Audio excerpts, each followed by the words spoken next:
sejauh ini sih saya tidak dapat penugasan untuk di pilkada ya. Saya justru penugasan saya itu kayaknya nih membantu orang-orang yang mau maju pilkada ini. Ibu minta tugas, oke, sudah ada tugasnya. Pertarungan pemilihan gubernur Sumatera Utara kian panas. Apalagi setelah nama Basuki Cahayapurnama atau Ahok digadang-gadang juga bakal bertarung di Pilkada Sumut untuk melawan Wali Kota Medan sekaligus menantu Presiden Joko Widodo, Bobi Nasution. Bobi pun merespon, bagus jika Ahok disebut-sebut maju di Pilgub Sumut. Bobi bilang, kontestasi Pilgub Sumut bukan perihal siapa lawan siapa, namun lebih kepada siapa yang ingin memajukan Sumatera Utara. Ahok Pak untuk maju di Pilgub Sumut? Ya, apa-apa Bang. Saya selalu sampaikan kita bukan mau cari siapa lawan siapa ya. Saya bukan mencari, kita di Pilgub ini atau Pilkada di Sumatera Utara bukan siapa melawan siapa, saya sampaikan itu. Ya kalau memang untuk memajukan Sumatera Utara, siapapun yang dicalonkan dari partai apapun silahkan. Sementara menyoal nama Ahok yang disebut sudah mendapat tugas dari partai, politisi PDI Perjuangan Ciko Hakim mengungkap, hingga saat ini PDI Perjuangan belum memberikan penugasan definitif kepada Ahok di Pilgub Sumut dan calon kepala daerah lainnya. Memang belum ada kepastian dari PDI Perjuangan untuk bukan hanya Pak Ahok, tapi juga untuk calon-calon kepala daerah yang lain atau bakal calon kepala daerah yang sudah mendaftar, baik itu dari luar maupun dari internal. Kami belum memberikan penugasan yang definitif bagi siapapun untuk maju di 545 pilkada seluruh Indonesia. Merespon wacana Ahok yang maju di Pilgub Sumut melawan Bobi, Ketua DPD Gerindra Sumut tetap percaya diri nama kadernya Bobi Nasution jadi calon potensial, apalagi keberhasilan Bobi sebagai wali kota Medan. Kami sebetulnya bagus ya bahwa kemudian banyak tokoh-tokoh nasional, misalnya Ahok juga katakanlah maju di Sumut. Pilihan bagi masyarakat Sumut kan menjadi lebih banyak gitu ya. Tetapi tentu kami tetap sangat percaya diri Bobi adalah salah satu calon paling potensial. Mengingat beliau sekarang sebagai wali kota Medan, untuk diketahui Medan itu hampir 20% pemilih di Sumut itu ada di Medan. 1,8 juta gitu ya. Dan keberhasilan beliau di memimpin kota Medan itu dirasakan betul oleh masyarakat di Medan. Sama dengan Gerindra, Partai Amanat Nasional sebagai salah satu parpol pengusung Bobi juga mengaku tidak takut muncul nama Basuki Cahayapurnama atau Ahok di Pilkada Sumatera Utara. Oh iyalah, kita takut dengan Ahok kan, enggak lah. Kalau di Jakarta mungkin Ahok kuat, kalau di Medan kan siapa tahu. Kan ini baru nih wacana masuk narasi. Dan belum ada juga kan keputusannya apakah memang benar-benar Ahok masuk di sana. Yang jelas di Medan itu sekarang calonnya itu, maksud saya di Sumut ya, calonnya itu kan ada Bobi Nasution, ada Edi Rahmayadi yang sudah keluar namanya nih, kemudian ada Musa Rajeksa, kemudian ini muncul lagi dari PDI Perjuangan kemungkinan Ahok gitu. Ya tentu kita merasa bergembira ada alternatif opsi-opsi yang akan kita dorong di Sumatera Utara.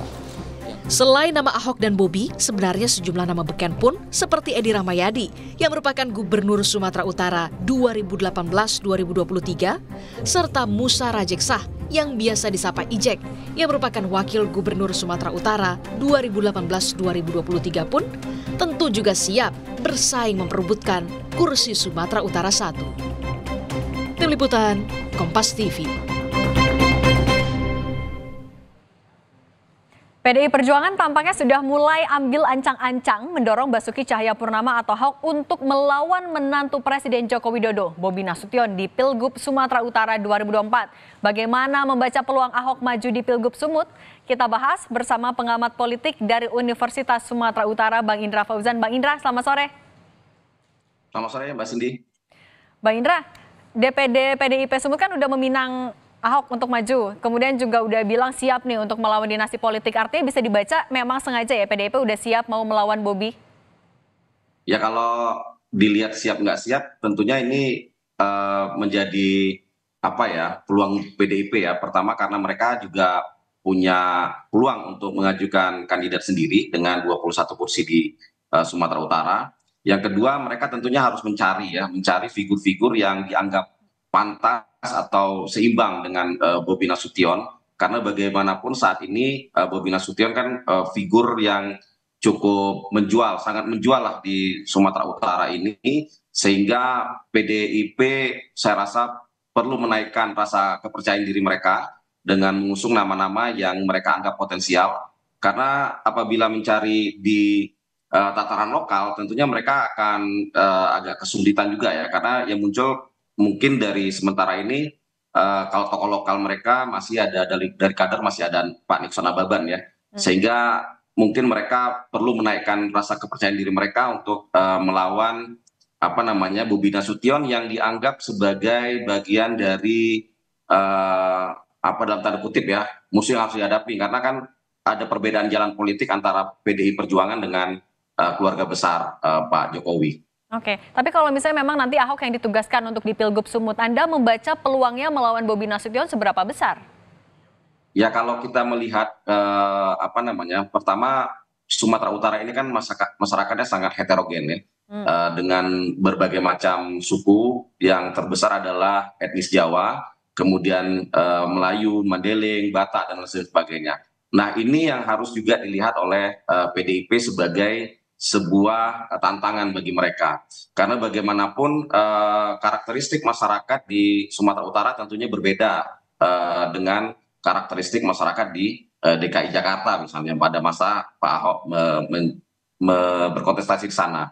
Nah kita bisa melihat di sini kemudian kan banyak faktor, misalnya tingkat pendidikan, tingkat ekonomi, karakteristik itulah yang kemudian harus dilihat sebagai sebuah tantangan. Yang kedua adalah Pak Ahok juga tadi belum pernah berinteraksi secara langsung ya, baik secara kebijakan, baik secara politik dengan masyarakat Sumatera Utara. Bahkan kebijakan-kebijakan beliau pun tidak ada. Bahkan ketika misalnya beliau menjadi komisaris pun tidak juga bersinggungan secara langsung. Nah inilah yang kemudian menjadi tantangan bagi PDIP untuk meraih simpati masyarakat Sumatera Utara. Karena tidak mudah ya. Saya rasa dengan mungkin kita tunggu saja, mungkin ada hasil survei yang mengatakan bahwa siapa yang akan menjadi kandidat paling kuat. Saya rasa Bobi Nasution, Edi Rahmayadi pun saya rasa masih leading ya, lebih unggul dari suara Pak Basuki Cahayapurnama ya di Sumatera Utara. Walaupun beliau mungkin secara ketokohan dianggap tegas, mungkin ya ditanggap pemberani dan lain sebagainya, tapi kan itu belum tentu menjadi jawaban bagi penyelesaian persoalan-persoalan yang ada di Sumatera Utara. Oke, artinya kalau misalnya Ahok benar akan maju, siapa yang cocok diduetkan dengan Ahok biar bisa melawan Bobi? Masih ada nama Edi Rahmayadi, Bang Ijek juga ada. Kalau melihat komposisi duet ya, saya rasa dari keempat nama ini sangat berat rasanya untuk kembali didudukkan di nomor 2 ya, Mbak Cindy ya. Karena kan Edi Rahmayadi petahana, Bobi Nasution sudah jelas dia bersikukuh ingin menjadi gubernur orang nomor 1. Nah paling memungkinkan mungkin Musara Jeksa ya, karena dia pernah menjadi wakil gubernur. Tapi kan posisi dia Pak Musara Jeksa sekarang adalah ketua Golkar di Sumatera Utara, kemudian ada prestasi yang dianggap sangat baik ya, karena dia memenangkan Golkar di Sumatera Utara dengan 22 kursi, dan bahkan ada peluang mereka pun bisa mengusung kandidat sendiri ya tanpa berkoalisi. Nah ini apabila kita ingin melihat siapa kandidat-kandidat yang akan menjadi wakil dari 4 nama itu, kemungkinan kecil mereka akan saling berpasangan ya.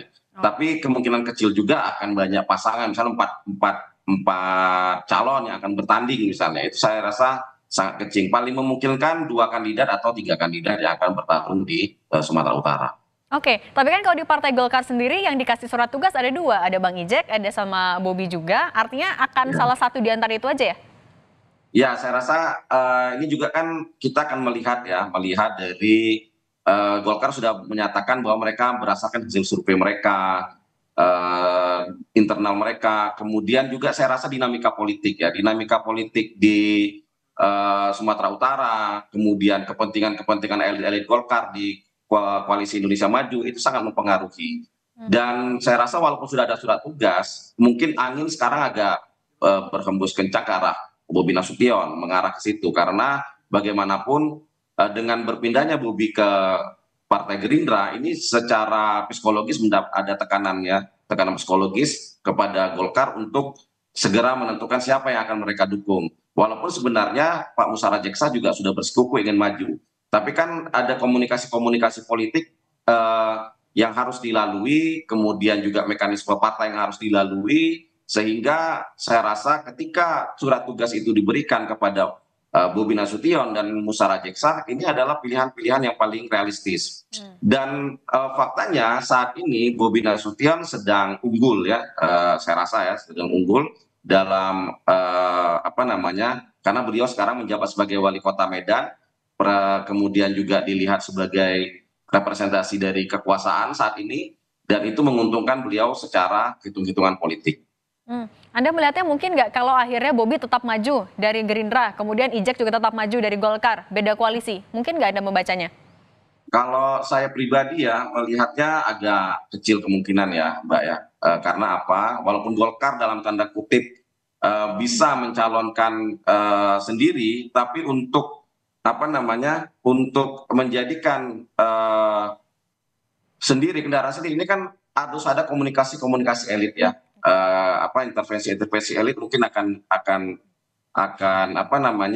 terjadi di situ. Makanya kita tidak bisa mengatakan bahwa Golkar akan bisa bermain sendiri karena mereka berada dalam koalisi Indonesia Maju sekarang. Pembicaraan antara ketua umum juga akan menentukan ya apakah dominasi ini akan memberikan intervensi ini akan memberikan ruang bagi Musara Jeksa untuk tetap berkompetisi melalui Golkar. Makanya saya melihat agak kecil peluang Musara Jeksa untuk bisa maju melalui Golkar, kecuali dia mungkin berani mengambil keputusan, tapi kan itu agak berat ya karena komunikasi harus tetap dibangun, dinamika politik juga akan mempengaruhi skema politik yang akan berlangsung di Sumatera Utara. Jadi memang komunikasi tingkat elit ini akan mempengaruhi keputusan di tingkat daerah. Bang Indra, tapi kalau untuk di Sumatera Utara, untuk peta politiknya dinamikanya sekarang gimana? Apakah koalisi yang kemarin di Pilpres juga akan berlaku lagi nih di Pilgub Sumut? Kemungkinan bisa saja seperti itu, tapi koalisi Indonesia Maju kemungkinan besar akan bersatu kembali, dan saya melihat juga Nasdem dan PKB sepertinya sudah melunak ya.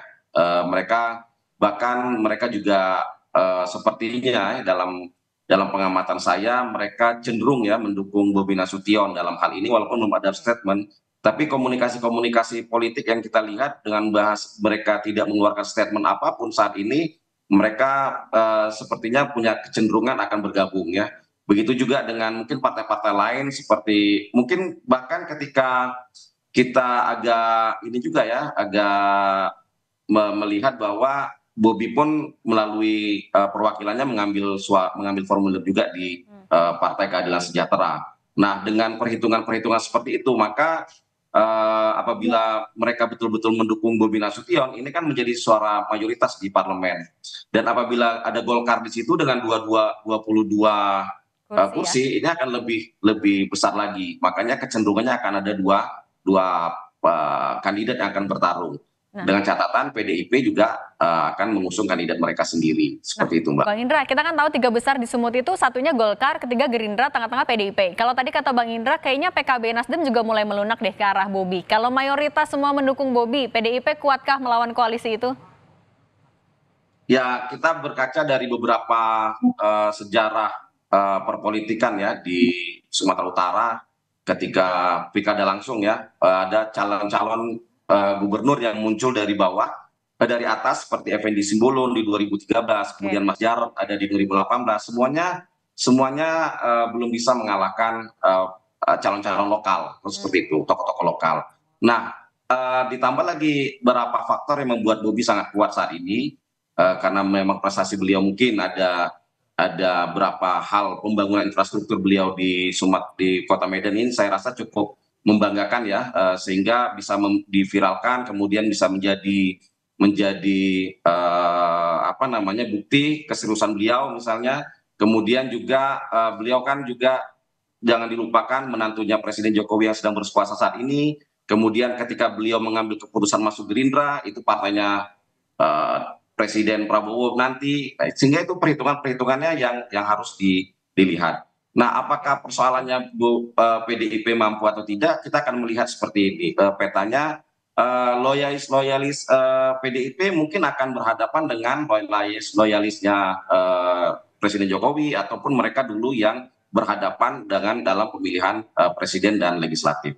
Oke, Bang Indra, artinya kalau siapapun nanti yang maju kita anggap Bobi, Ahok, kemudian ada Ijek dan juga Edi Rahmayadi, apa PR yang harus mereka perhatikan untuk menggayat hati warga Sumut?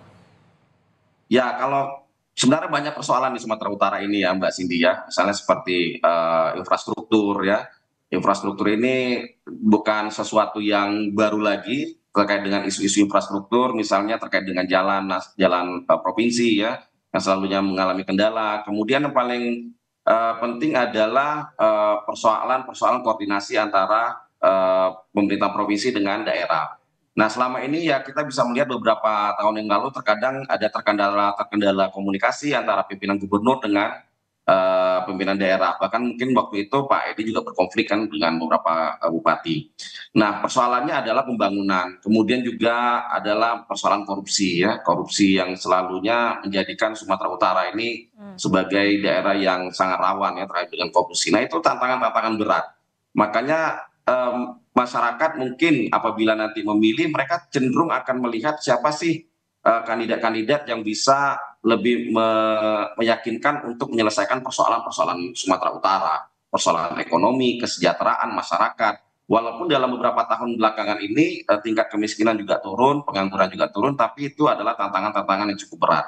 Karena bagaimanapun apabila salah memilih pemimpin juga berbahaya bagi Sumatera Utara. Baik, kita lihat nanti siapa saja akhirnya maju, apakah PDIP jadi menurunkan Basuki Cahayapurnama. Terima kasih Bang Indra Fauzan, pengamat politik dari Universitas Sumatera Utara. Sehat selalu Bang.